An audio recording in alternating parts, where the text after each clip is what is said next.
Wherever you go, whatever you do, throw a little at it. Omax, Vest and Briefs.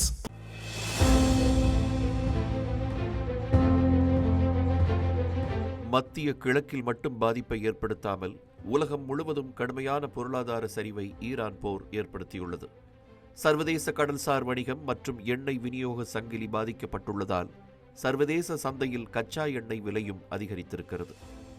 ஐநா சபையோ சீனாவோ ரஷ்யாவோ மற்ற ஐரோப்பிய நாடுகளோ முன்னெடுக்காத இந்த போர் நிறுத்த பேச்சுவார்த்தைக்கு எகிப்து மற்றும் துருக்கி மறைமுகமாக துணை நின்றாலும் பாகிஸ்தானே முக்கிய மத்தியஸ்தராக செயல்பட்டது. இதனாலேயே பேச்சுவார்த்தைகள் இஸ்லாமாபாத்தில் நடைபெற்றன என்றாலும் முதல் கட்டத்தில் எந்த முடிவும் எட்டப்படாமல் முடிவடைந்தது.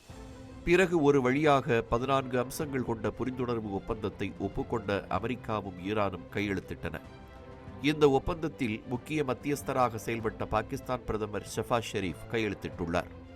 நிலையற்ற போர் நிறுத்தத்தை நீட்டிப்பதற்கு நீண்டகால அமைதிக்கான பாதையை உருவாக்குவதற்கும் இந்த ஒப்பந்தம் பயன்படும் என்று எதிர்பார்க்கப்பட்டது.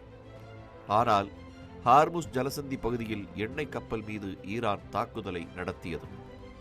ஒப்புக்கொண்ட ஒப்பந்த விதிகளை ஈரான் மீறியதால் இனி பேசி பயனில்லை என்று கூறிய அமெரிக்க அதிபர் ட்ரம்ப் ஒப்பந்தம் ரத்து செய்யப்படுவதாக அறிவித்து அந்நாட்டின் மீது இராணுவ நடவடிக்கைகளை தீவிரப்படுத்தியுள்ளார்.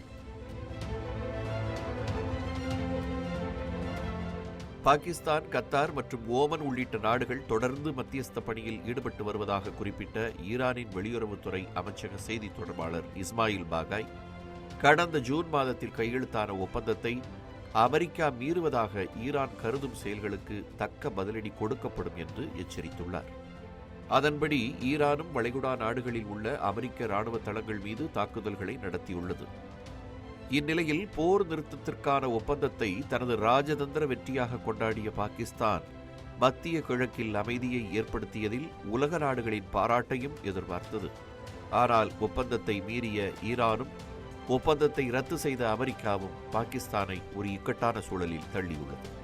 இதன் விளைவாக கடின உழைப்பால் எட்டப்பட்ட அமைதி முயற்சிகள் வீணாகிவிட அனுமதிக்க வேண்டாம் என்று பிரதமர் ஷெரீப் ஈரான் அதிபர் மசூத் பெஷேஷ்கியானிடம் கேட்டுக்கொண்டுள்ளார்.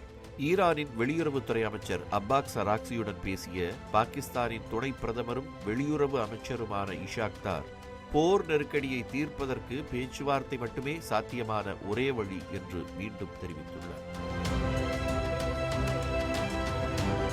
ஈரான் போரில் பேச்சுவார்த்தைகளும் ஒப்பந்தங்களும் முறிவுக்கு வருவது இது 3வது முறையாகும்.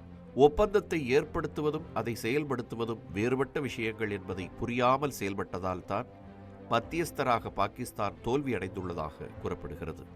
ஹார்முஸ் ஜலசந்தியின் கட்டுப்பாட்டை விட்டுக் கொடுக்க முடியாது என்று ஈரானும் மீட்டெடுப்போம் என்று அமெரிக்காவும் கராராக நிற்பதுதான் அடிப்படை சிக்கல்.